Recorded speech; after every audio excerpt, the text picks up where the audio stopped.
أشهد أن لا إله إلا الله وحده لا شريك له وأشهد أن محمدا عبده ورسوله أما بعد فأعوذ بالله من الشيطان الرجيم بسم الله الرحمن الرحيم الحمد لله رب العالمين الرحمن الرحيم مالك يوم الدين إياك نعبد وإياك نستعين اهدنا الصراط المستقيم صراط الذين أنعمت عليهم غير المغضوب عليهم ولا الضالين.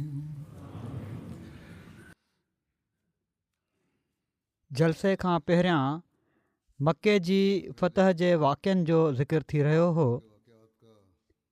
किन शदीद इस्लाम जे मुखालफ़नि ऐं उन्हनि जे इस्लाम क़बूलण जो ज़िक्र कयो हो मूं।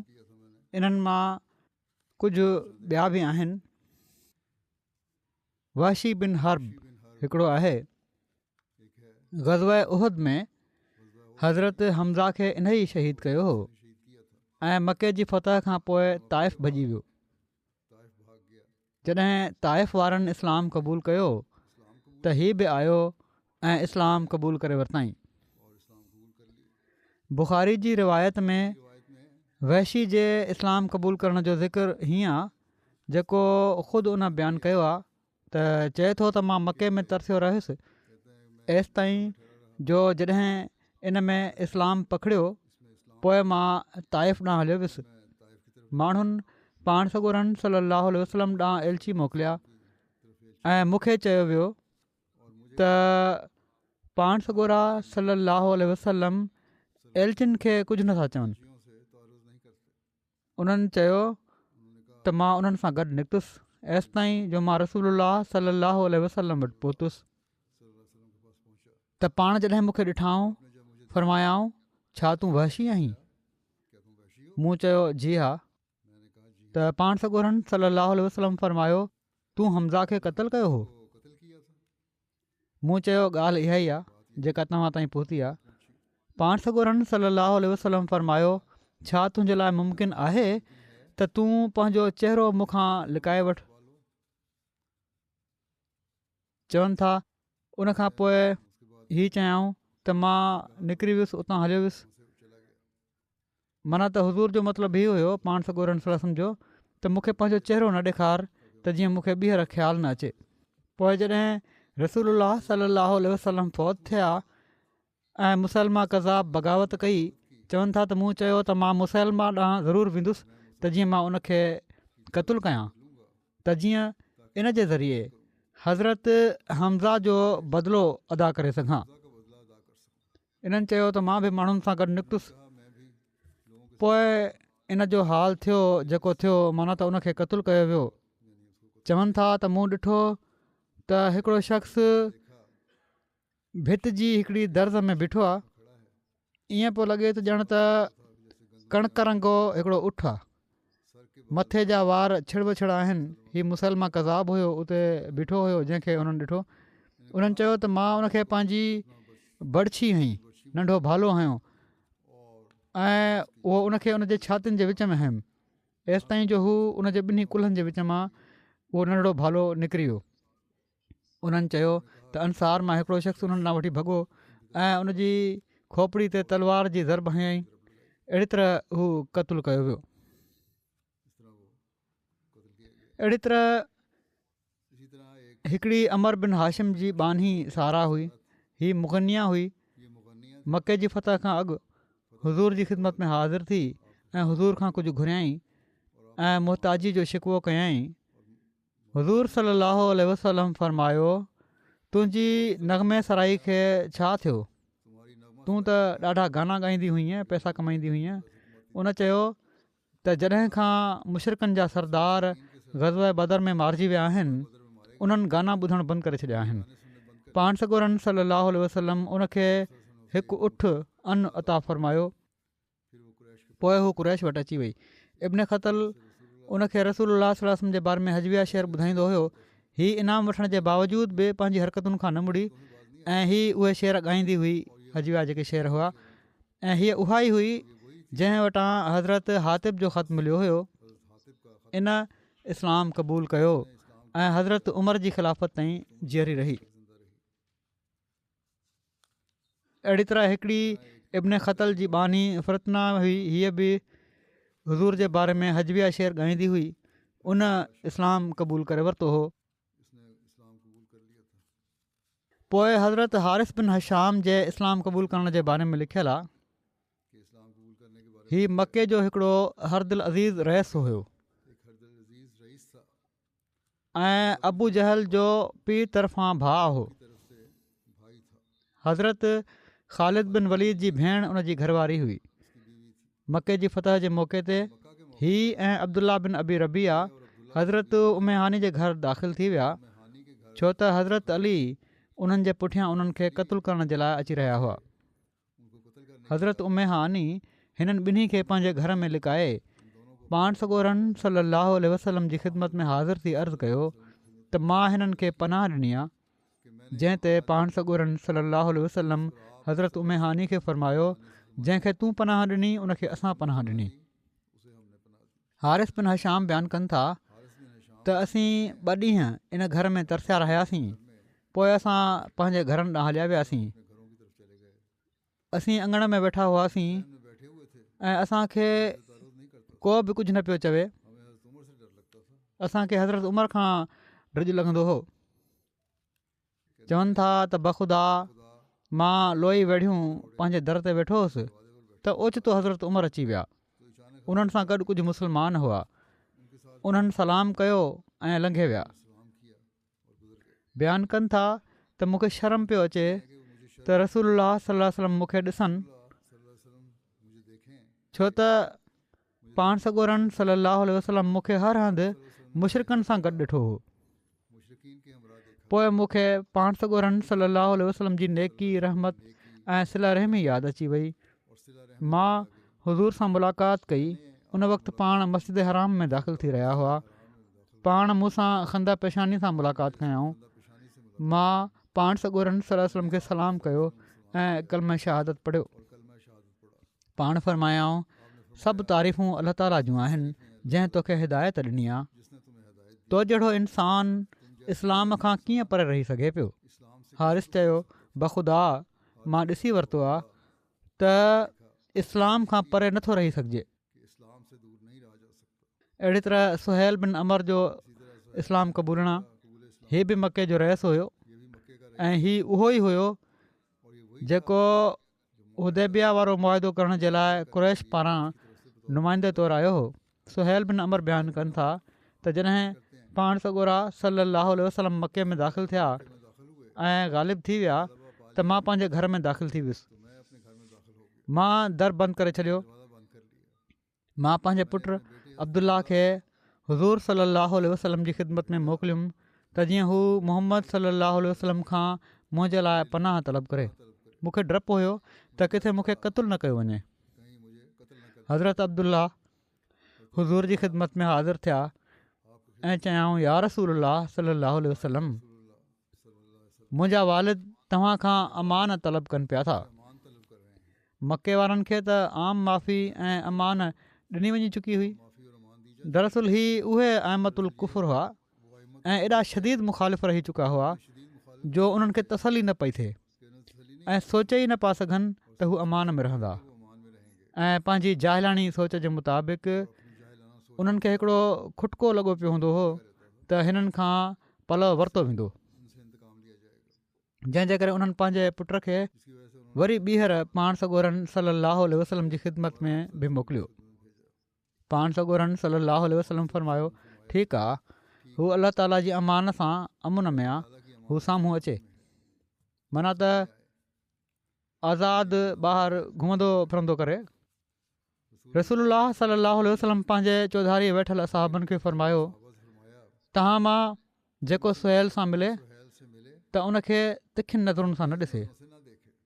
सुहेल जहिड़ो अकुल ऐं शर्फ़ वारो माण्हू घणी देरि इस्लाम खां परे नथो रही सघे।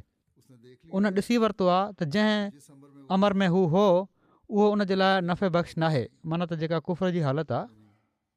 हज़रत अब्दुल्ला पंहिंजे पीउ वटि विया ऐं उनखे रसूलुल्लाह सल्लल्लाहु अलैहि वसल्लम जे फ़रमान जे बारे में ॿुधायऊं त सुहेल चयो, बख़ुदा पाण नंढपण में बि अहसान करण वारा हुआ ऐं हिन उमिरि में बि अहसान करण वारा आहिनि। पाण सॻोरा सल्लल्लाहु। हज़रत सुहेल अमुन सां ईंदा वेंदा रहिया। ग़ज़वा हुनैन में हुज़ूर सां गॾु मुशरिक हुअण जी हालति में शामिलु थिया हुआ। ग़ज़वा हुनैन में शामिलु थिया पर उन वक़्तु ताईं इस्लाम न क़बूलु कयो हुओ। ग़ज़वा हुनैन तां वापसी ते जैराना जॻह ते इस्लाम क़बूलु करे वरिताऊं, जेका मके खां 27 किलोमीटरनि जे मुफ़ासिले ते ॿुधाई वञे थी। त उहा जॻह ताइफ़ जे रस्ते में उहो हिकिड़ो खूह आहे। इस्लाम क़बूलु करण खां पोइ उन्हनि में हैरत अंगेज़ रूहानी इनकलाब पैदा थियो। लिखियो वियो आहे त मके जी फतह ते कुरैश जे सरदारनि मां इस्लाम क़बूलु करण वारनि मां सभिनी खां वधीक निमाज़ रोज़े जा पाबंद ऐं सदको ॾियण में सुहेल खां वधी करे ॿियो को न हो। तमामु घणो गिरिया बुका करण वारा हुआ। क़ुर शरीफ़ पढ़ण महिल अक्सर रोअंदा हुआ। हज़रत अबू बकर रज़ियल्लाहु ताला अन्हु बयानु कनि था त मां हजतुल विदा में ॾिठो त सुहेल बिन अमर ज़िबह करण जी जॻह ते बीठा आहिनि ऐं पाण सॻोरनि सल्लल्लाहु अलैहि वसल्लम जे क़ुर्बानी जे जानवर खे रसूलुल्लाह सल्लल्लाहु अलैहि वसल्लम जे वेझो करे रहिया आहिनि। रसूलुल्लाह सल्लल्लाहु अलैहि वसल्लम पंहिंजे हथ सां उनखे ज़िबह कयो, पोइ मथो कूड़ण वारे खे घुरायऊं ऐं पंहिंजा वार कूड़ायऊं। चवनि था त मूं सुहेल खे ॾिठो त पाण सॻोरनि सल्लल्लाहु अलैहि वसल्लम जा मुबारक वार पंहिंजी अखियुनि सां लाहे रहियो हुयो। जेके वार कटराया हुआ पाण सॻोरनि सल्लल्लाहु अलैहि वसल्लम, उहे सुहेल जे हथ में आया त उन्हनि पंहिंजी अखियुनि सां लाता।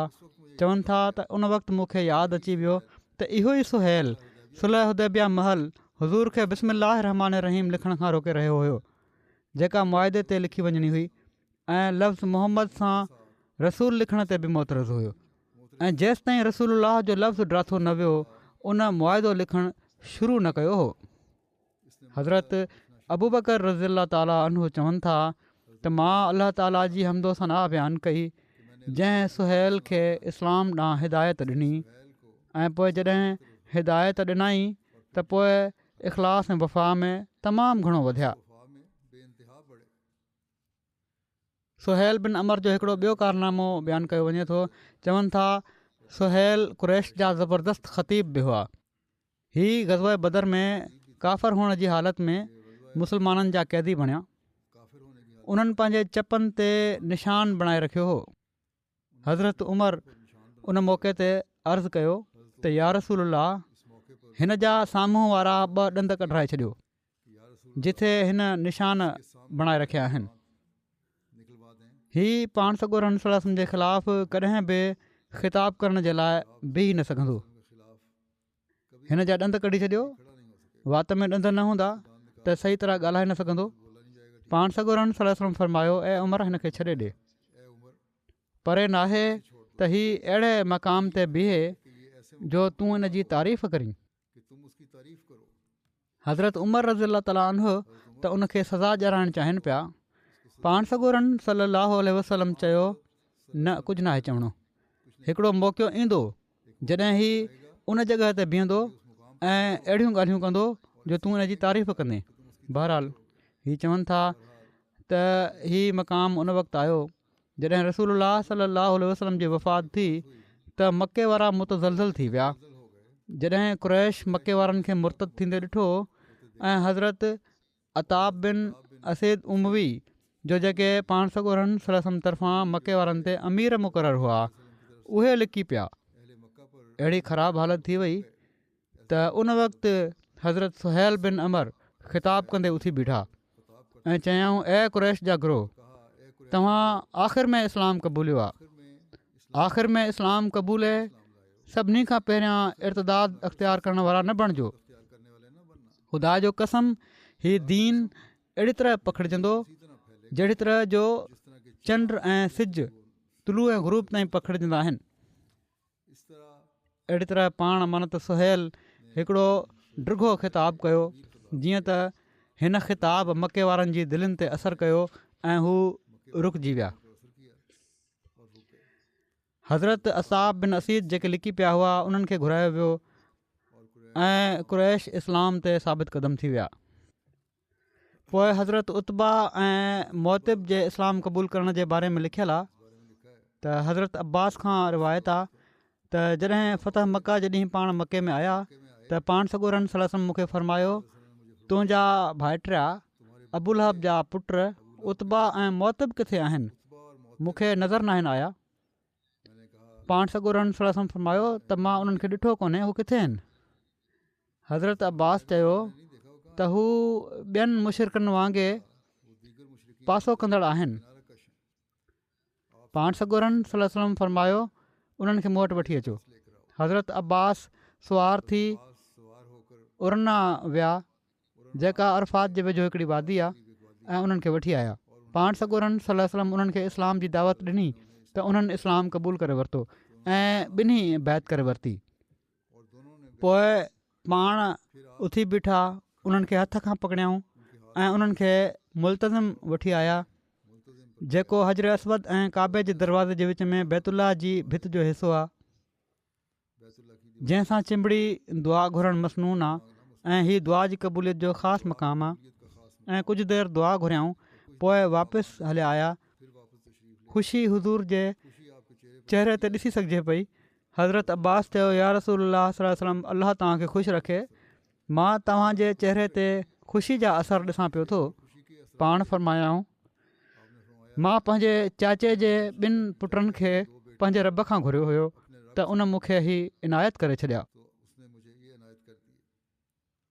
पोइ सफ़वान बिन उमैया जो इस्लाम क़बूल करणु। सफ़वान बिन उमैया मके जे रइस उमैया बिन ख़ल्फ़ जो पुटु हुयो।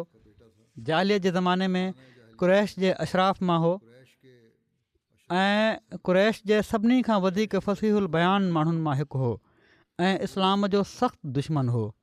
हीउ मुस्लमाननि खे मके में तकलीफ़ ऐं अज़ियत ॾियण वारनि मां हिकिड़ो हो।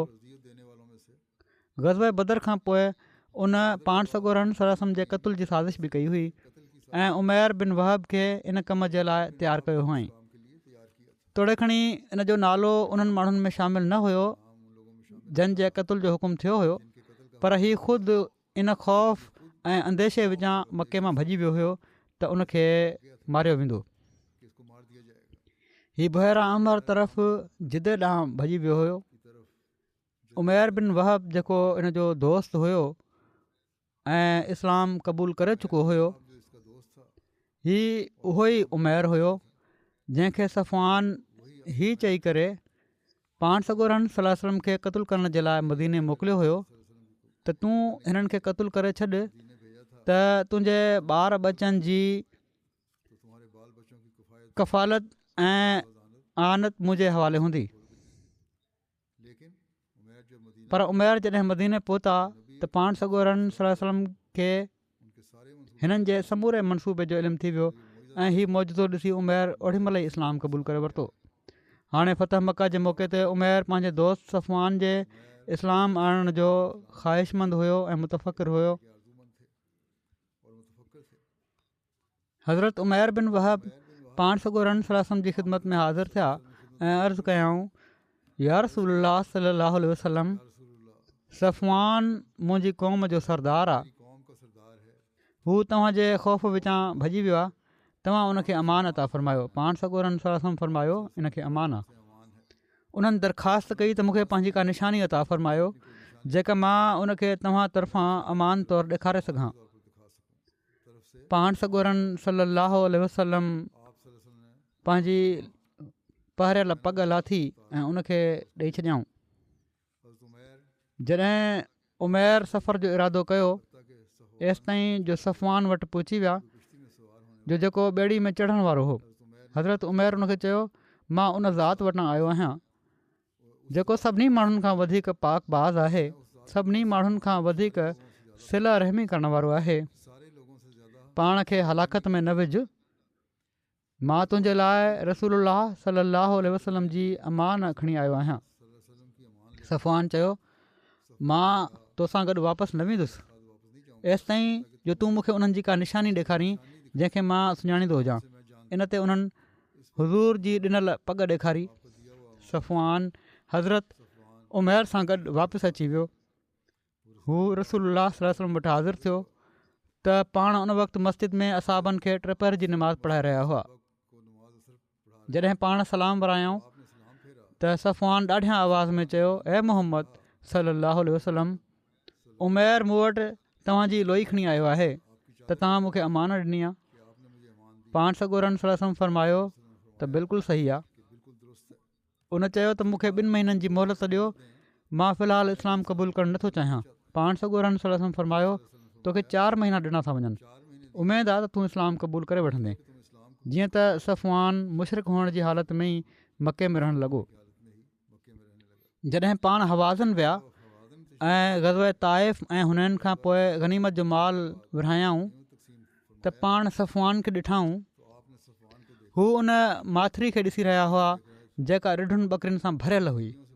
हू लाॻीतो उन्हनि खे ॾिसी रहिया हुआ। रसूलुल्लाह सल्लल्लाहु अलैहि वसल्लम बि सफ़वान खे ॾिसी रहिया हुआ। सफ़वान खे ॾिसी रहिया हुआ त हू माथिरी खे ॾिसे पियो थो जिथे माल सां भरियल हुआ माथिरी।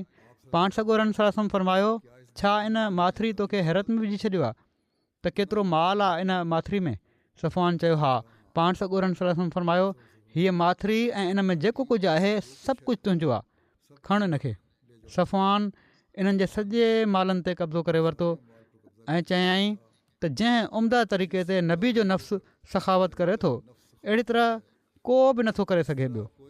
मां शाहिदी थो ॾियां त अलाह ताला खां अलावा को माबूद न आहे ऐं मोहम्मद सल्लल्लाहु अलैहि वसल्लम उन जा बाना ऐं रसूल आहिनि ऐं उन ई हंधि इस्लाम क़बूलु करे वरिताईं। सफ़वान मके में 42 हिजरी में हज़रत मुआविया जी ख़िलाफ़त में फ़ौत थिया।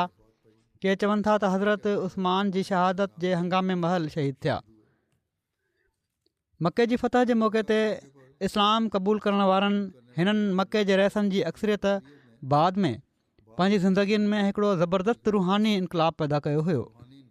हज़रत मुस्लिम मऊद इन जो ज़िक्र कंदे फ़रमाइनि था त हज़रत उमर हिकु भेरे पंहिंजी ख़िलाफ़त जे ज़माने में मके आया त शहर जा वॾा वॾा रहिस जेके मशहूरु ख़ानदाननि मां हुआ उन्हनि सां मिलण जे लाइ आया। उन्हनि सोचियो त हज़रत उमर असांजे ख़ानदाननि खां चङी तरह वाक़िफ़ु आहिनि, तंहिं करे हाणे जॾहिं त हू ख़ुदि बादशाह आहिनि, असांजे ख़ानदाननि जो बि पूरी तरह एज़ाज़ कंदा ऐं असीं वरी पंहिंजी विञायल इज़त खे हासिलु करे सघंदासीं। जीअं त हू आया ऐं उन्हनि पाण माना त हज़रत उमर रज़ियल्लाहु ताला अन्हु सां ॻाल्हियूं ॿोलियूं शुरू करे ॾिनियूं। अञा हू पाण में ॻाल्हियूं करे रहिया हुआ जो हज़रत उमर जी मजलिस में हज़रत बिलाल अची विया। थोरी देरि गुज़री त हज़रत ख़बाब अची विया ऐं अहिड़ी तरह हिक ॿिए जे पुठियां अव्वलुल ईमान ग़ुलाम ईंदा विया।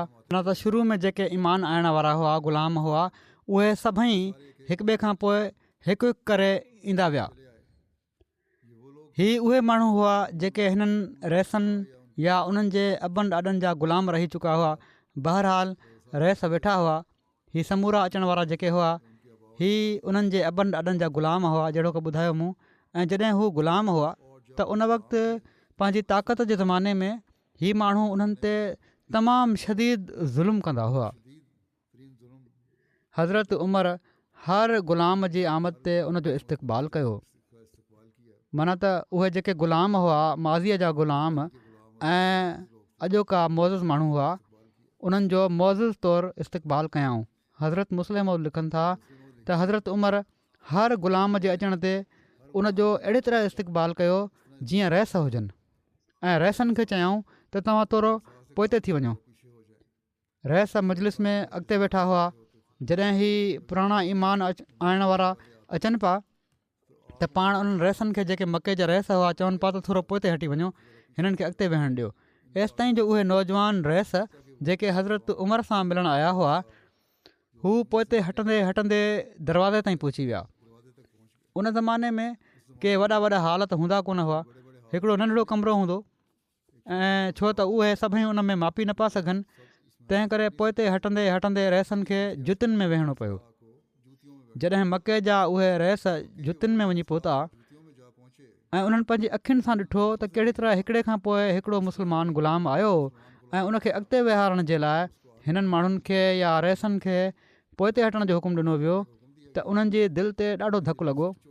हज़रत मुस्लिम मौद लिखनि था त ख़ुदा ताला बि उन वक़्तु कुझु अहिड़ा सामान पैदा करे छॾिया जो हिक ॿिए जे पुठियां केतिरा ई अहिड़ा मुस्लमान अची विया जेके कंहिं ज़माने में काफ़रनि जा ग़ुलाम रही चुका हुआ।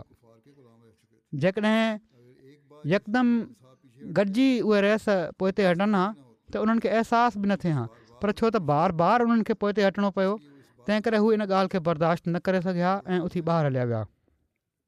ॿाहिरि निकिरी हू हिक ॿिए सां शिकायत करणु लॻा त ॾिसो अॼु असांजी केॾी न ज़िलत ऐं खुआरी थी आहे, हिकु हिकु ग़ुलाम जे अचण ते असांखे पोइ हटायो वियो आहे, एसि ताईं जो असां जुतियुनि में वञी पहुतासीं।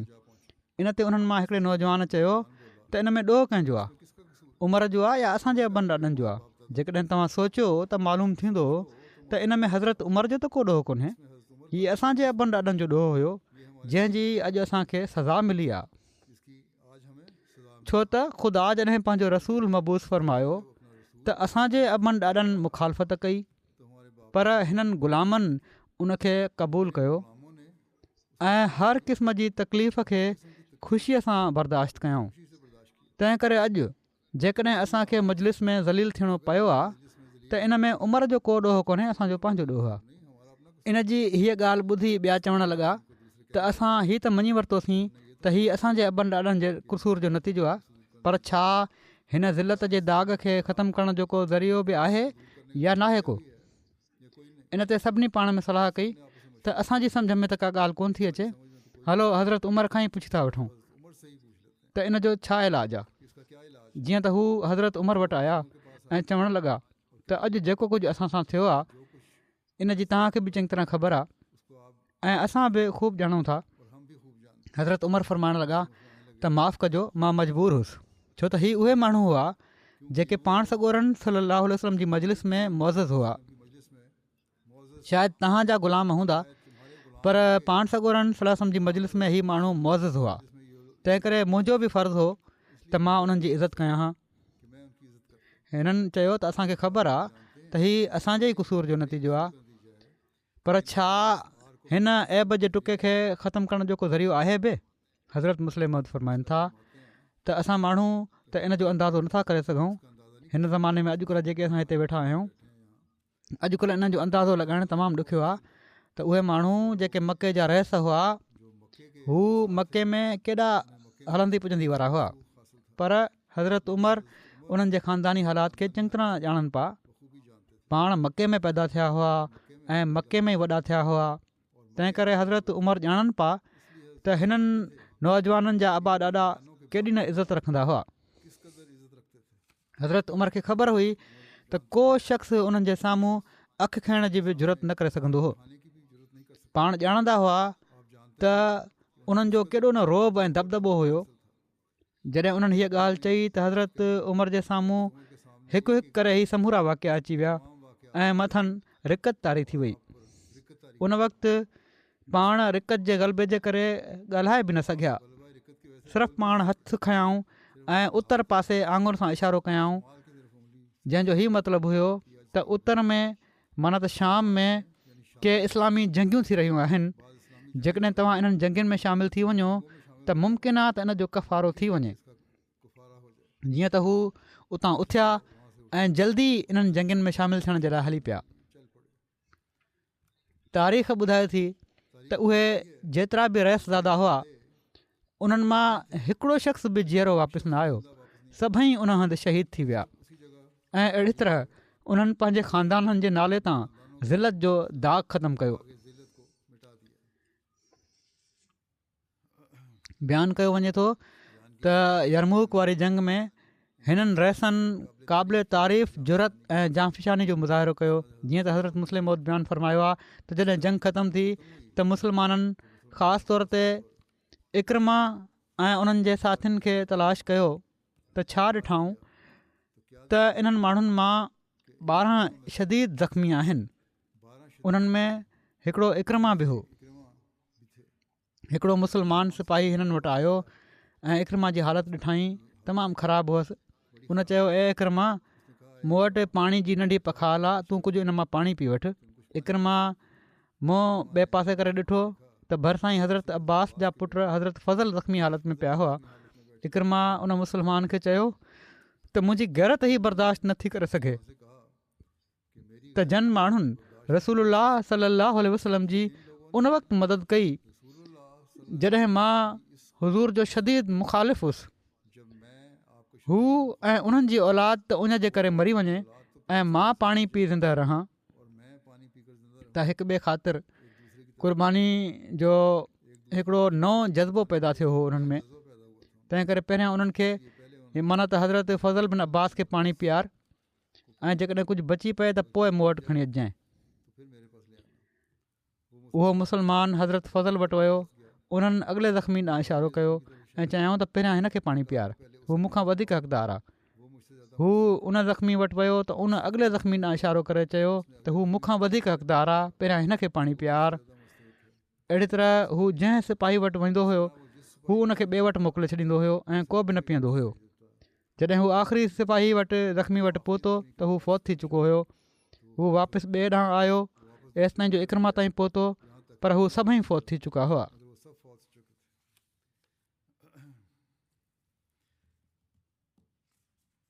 दावत अल्लाह जे लाइ ऐं किन वॾनि बुतनि जे इन्हिदाम जे लाइ पाण सॻोरन सल्लल्लाहु अलैहि वसल्लम दस्ता मुक़ररु फ़रमाया हुआ।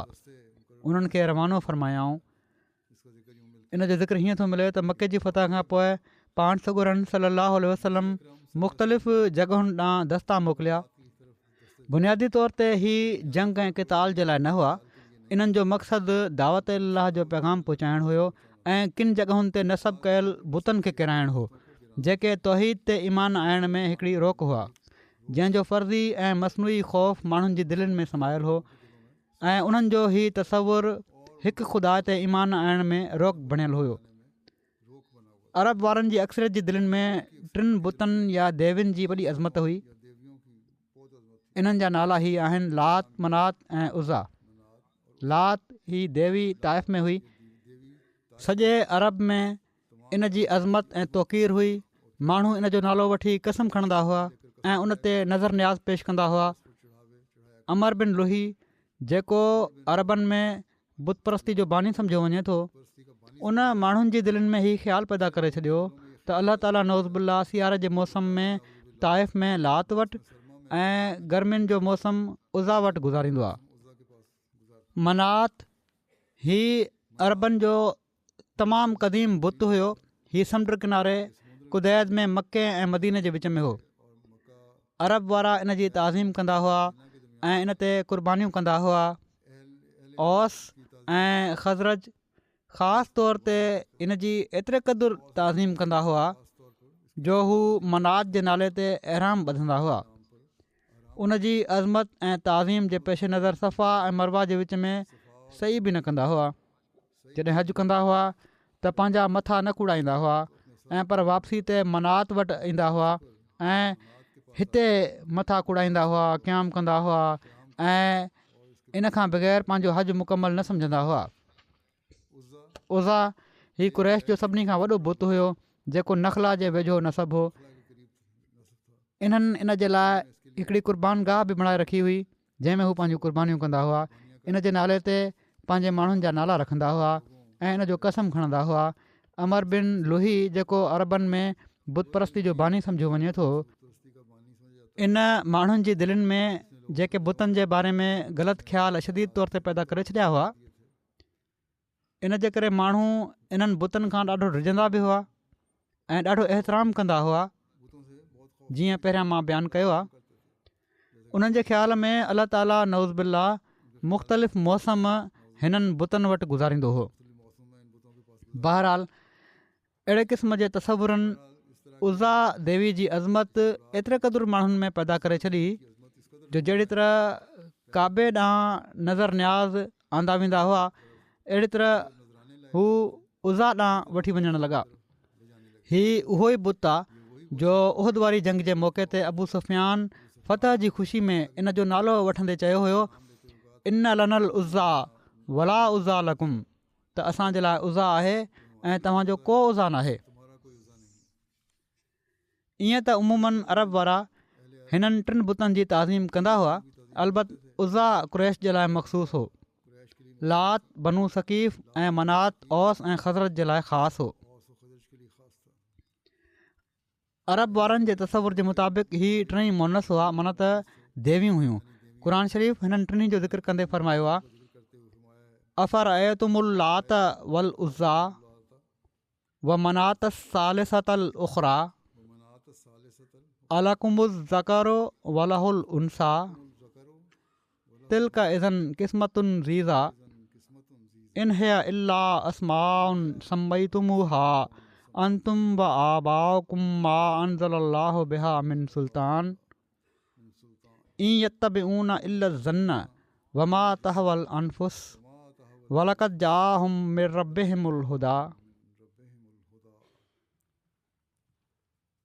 तव्हां बि थोरो लात ऐं उज़ा जो हाल ॿुधायो, छा उन्हनि जो बि इहो ई शान आहे ऐं टें मनात जो बि जेको इन्हनि खां अलावा आहे, छा तव्हांजे लाइ त पुट आहिनि ऐं ख़ुदा जे लाइ छोकिरियूं?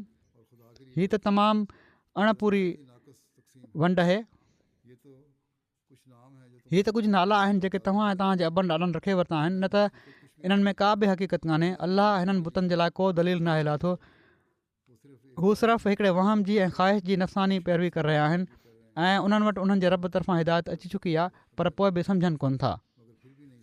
बहरहाल जहिड़ो का बयानु थियो आहे त मके जी फ़तह जे फ़ौरन बाद पाण सॻोरन सल्लल्लाहु अलैहि वसल्लम बुतनि जे इन्हनि ठिकाणनि खे ड्राहिण जो इरशाद फ़रमायो त जीअं माण्हुनि जी दिलनि मां इन्हनि जे फ़र्ज़ी ख़ौफ़ ऐं अज़मत जो ख़्यालु ख़तमु थी वञे। ऐं हीउ पुरहिकमत फ़ैसिलो तमामु बाबरकत साबित थियो, छो त इन्हनि जे इन्हिदाम सां माण्हुनि जी दिलनि में उन्हनि जो कूड़ो ख़ौफ़ ऐं रोब ख़तमु थी वियो ऐं उन्हनि खे यकीन थियणु लॻो त हिन वाहिद ऐं अकेले ख़ुदा जो तसवुर ई सही आहे जेको मोहम्मद रसूलुल्लाह सल्लल्लाहु अलैहि वसल्लम पेश कयो आहे। इन्हनि खे कहिड़ी तरह ड्राथो वियो, बुतनि खे कहिड़ी तरह हीअ जॻहियूं ड्राथियूं वयूं हीअ अॻिते, ऐं इन जो पोइ रद्दमल कहिड़ो थियो, शुरू में का मुखालफ़त थी या न, कुझु थोरा वाक़िया जेके आहिनि उहे इनशा आईंदा बयानु कंदुसि। निमाज़ खां पोइ मां 2 जनाज़ा ग़ाइब बि पढ़ाईंदुसि, जन मां हिकिड़ा आहिनि मुकरम चौधरी अब्दुल गफ़ूर साहबु, इब्न चौधरी ग़ुलाम क़ादिर साहबु, जामशोर हैदराबाद जा आहिनि। कुझु ॾींहं पहिरियां 92 सालनि जी उमिरि में हिननि जी वफ़ात थी आहे। इन्ना लिल्लाहि व इन्ना इलैहि राजिऊन।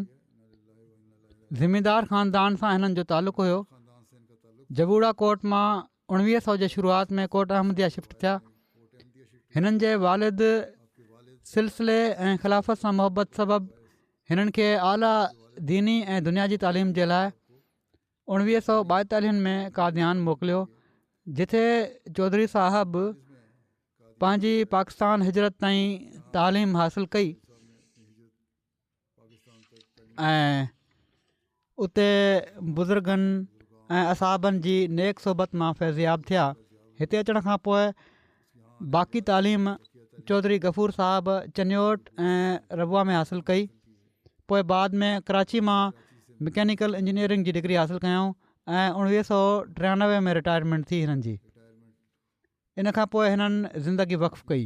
युगंडा में 2 सालनि ताईं हिकिड़े प्रोजेक्ट में ख़िदमत जी तौफ़ीक़ हासिलु कयऊं। अहमदियत जा तमामु दिलेर सपूत हुआ, ख़िदमत ख़ल्क़ करण वारा, तमामु वसीउल क़ल्ब हुआ, बिना कंहिं फ़र्क़ जे सभिनी जी माली ज़रूरतुनि खे पूरो करण जे लाइ कोशिश में रहंदा हुआ, माली क़ुर्बानी में पेश रहंदा हुआ, क़ाइद इलाइक़ा रहिया आहिनि। अंसारुल्लाह में बि नुमाया ख़िदमतूं अंजाम ॾींदा रहिया। वॾे वक़्त ताईं सेक्रेटरी उमर आमा हैदराबाद बि रहिया। अमीर ज़िला नवाब शाह ऐं नौशर फ़िरोज़ हिननि खे हज़रत ख़लीफ़ुल मसीह राबे मुक़ररु फ़रमायो हो, जंहिंजी ज़िमेवारी पाण वॾी महिनत सां अदा कयाऊं। मरहूम मूसी हुआ। पोइ हिते रहिजी वियल गर्भातियुनि में 3 पुट ऐं 5 धीअरूं शामिल आहिनि।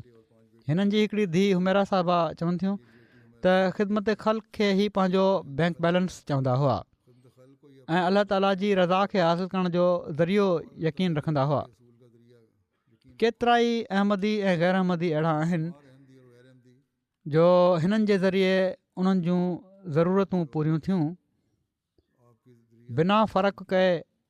मुसाफ़िरनि, मरीज़नि, लाचारनि जी माली ज़रूरतुनि जो ख़्यालु रखंदा हुआ ऐं वॾियूं वॾियूं रक़मूं बि ॾेई छॾींदा हुआ।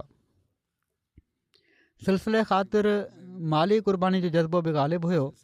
जॾहिं हज़रत ख़लीफ़तुल मसीह सालिस रहमतुल्लाह ताला 7 साला जुबली मल्हाइण जे लाइ माली तहरीक फ़रमाई त फ़ौरन लब्बैक चवंदे ॿिए ॾींहुं रबुआ में पंहिंजो घरु विकिणी उन जी समूरी रक़म इन मद में ॾेई छॾियऊं। हज़रत ख़लीफ़तुल मसीह सालिस 1966 में जॾहिं सिंध जो दौरो कयो ख़िलाफ़त खां पोइ त हैदराबाद में हिननि जे घर बि विया कोट अहमदिया में। 1981 में कसरे ख़िलाफ़त जी रबुआ में जॾहिं तामीर थी रही हुई उन वक़्तु हिननि खे हुकूमत पारां अफ्रीका कंहिं प्रोजेक्ट जे लाइ मोकिलियो पियो वञे ऐं तमामु भलो मौक़ो हुयो उहो हिननि जे लाइ। जॾहिं पाण हज़रत ख़लीफ़तुल मसीह सालिस जी ख़िदमत में हाज़िर थिया मशवरे जे लाइ त उन्हनि चयो त उते नाहे वञिणो, इन खे छॾे ॾे, मुंहिंजो हीउ कसरे ख़िलाफ़त ठहे पियो थो, इन जूं छितियूं वग़ैरह पइजी रहियूं आहिनि, इन जी निगरानी कर। जीअं त ॿिए ॾींहुं उन्हनि उहो कमु संभाले वरितो ऐं उते ई रहिया। पर अलाह ताला बि हिननि खे नवाज़ियो।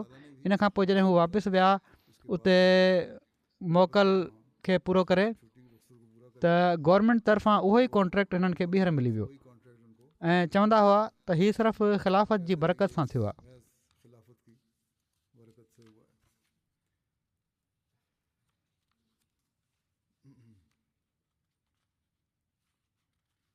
हज़रत ख़लीफ़तुल मसीह सालिस ऐं राबे सां बि ॾाढो तालुक़ु हुयुनि। उहे बि हिननि जे घर ईंदा हुआ, घर में बि रहिया। अहिड़ी तरह जॾहिं मां उते हुयुसि पाकिस्तान में, मूंखे बि हिननि जे घर वञण जो मौक़ो मिलियो ऐं हिननि जे घर तरसण जो बि मौक़ो मिलियो। वॾी महिमान नवाज़ी करण वारा हुआ ऐं पर हिकु भेरे त मूंखे राति महल सफ़रु करिणो पियो सिंध में। हालात ठीकु बि न हुआ। हिननि चयो त मां तोखे वठी वेंदुसि मींहं में, ऐं मींहं बि वसी रहियो हुयो, तूफ़ानी मींहुं हुयो, पाणी में रोड ॿुॾल हुआ। बहरहाल ई वठी विया। असां राति जो पहुतासीं जिथे मां पहुचणो हुयो मंज़िल ते। उनखां पोइ मां हिननि खे चयो त तव्हां राति हिते ई गुज़ारियो, सुबुह हलिया वञिजो, अकेला न वञो। त चवनि था न, उन ई वक़्तु पंहिंजी गाॾी में वेठा ऐं राति जो ई रवाना थी विया। तमामु दिलेर ऐं बहादुर इंसान हुआ।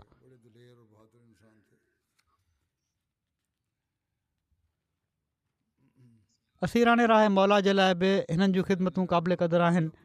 जेलनि में वञी इंतिज़ामिया सां राब्तो करे उन्हनि जे लाइ सहूलियतुनि जो इंतिज़ामु कंदा हुआ। इंसानियत जी ख़िदमत जो जज़्बो तमामु घणो हिननि में भरियलु हो। अज़ीज़ मिटनि माइटनि जो ख़्यालु रखंदा हुआ, ग़रीब मुहताजनि जो। हिननि जी धीउ चवनि थियूं वॾी ख़िदमत कंदा हुआ, निज़ाम ख़िलाफ़त सां गहरी मोहबत रखंदा हुआ। हर आवाज़ ते ख़लीफ़ा वक़्त जी आवाज़ ते लबैक चवण वारा हुआ। हिननि जी रोज़ानो जी ॻाल्हि ॿोल जो हिसो ई ख़िलाफ़त हूंदी हुई। हिननि सां गैर अहमदी जेके मिलण वारा आहिनि उहे बि हिननि जी नेकियुनि जो ॾाढो ज़िक्र कनि था। उन्हनि ते बि हिकिड़ो सुठो असरु, नेक असरु छॾियो हुयो हिननि।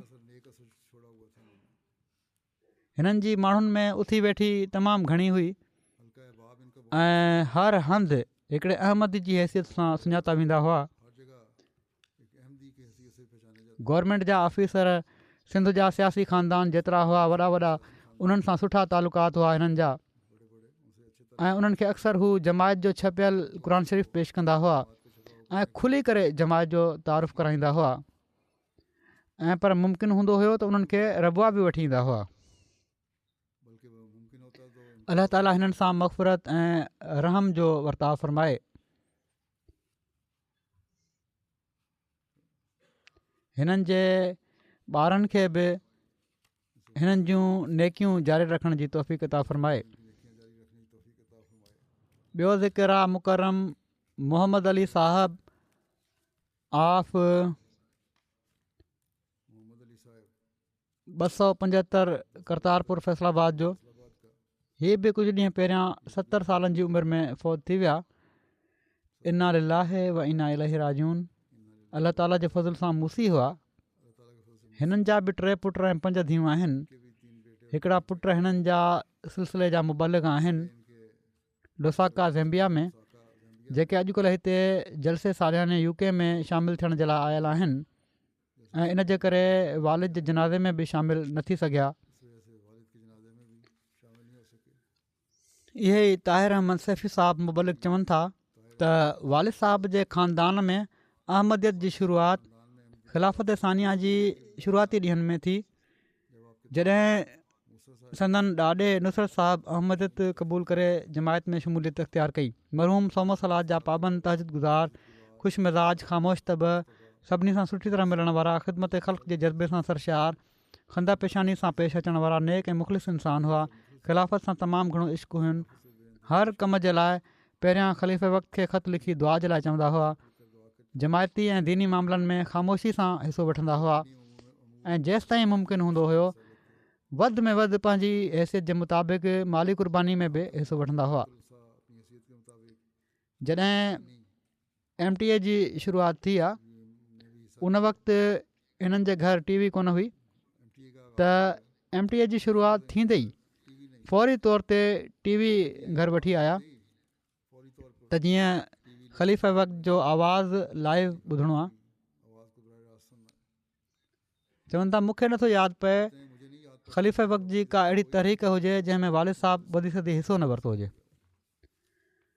ग़ैरनि सां बि हिननि जो वॾो शफ़क़त जो वर्ताउ हुयो। जिथे ही नौकिरी कंदा हुआ फैक्ट्री में, उते केतिरनि ई ग़ैरमंदनि खे हिननि फैक्ट्री में नौकिरी ॾियाराई, पर जहिड़ो क आदत आहे ग़ैरमंदनि में, एतिरो ज़र्फ़ नाहे हूंदो किन में, त इन जे बावजूद जो नेकी कई हिननि उन्हनि सां, उन्हनि माण्हुनि जी ॻाल्हियुनि में अची मालिकनि खे शिकायत कई ऐं ज़ोर ॾिनऊं त हिननि खे नौकिरी मां कढियो वञे। बहरहाल हिननि खे नौकिरी मां कढियो वियो, पर हिननि को लुड़ न कयो। अलाह ताला जे हुज़ूर पंहिंजी फ़रियाद कयऊं ऐं कुझु वक़्त खां पोइ फैक्ट्री जे मालिक ॿीहर हिननि खे घुरायो ऐं उते ई उन ई पोज़ीशन ते ॿीहर हिननि खे बहाल करे छॾियईं। पर उन्हनि जन अहिड़ो वर्ताउ कयो हुयो हिननि सां बद तहज़ीबीअ जो, उन्हनि सां बि नेक वर्ताउ कयऊं ऐं उन्हनि जे पोइ बि कमु ईंदा रहिया। हिननि जे सुहिणे वर्ताउ जे करे ई चवनि था तबलीग खां वधीक हिननि जो सुहिणो वर्ताउ हुयो, जंहिंजे करे फ़ैसलाबाद शहर जे 8 माण्हुनि अहमदियत क़बूल कई। अलाह ताला हिननि सां मग़फ़िरत ऐं रहम जो वर्ताउ फ़रमाए ऐं ॿारनि खे बि हिननि जूं नेकियूं जारी रखण जी तौफ़ीक़ अता फ़रमाए।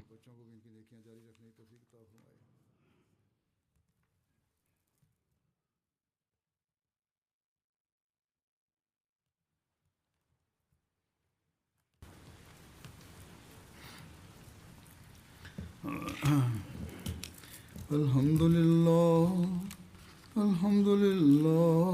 नहमदुहु व नस्तईनुहु व नस्तग़फिरुहु व नुमिनु बिही व नतवक्कलु अलैहि व नऊज़ु बिल्लाहि मिन शुरूरि अनफुसिना व मिन सय्यिआति अअमालिना मन यहदिहिल्लाहु फला मुदिल्ल लहु वमन युद्लिल फला हादिय लहु वनशहदु अन ला इलाहा इल्लल्लाह वनशहदु अन्ना मुहम्मदन अब्दुहु व रसूलुहु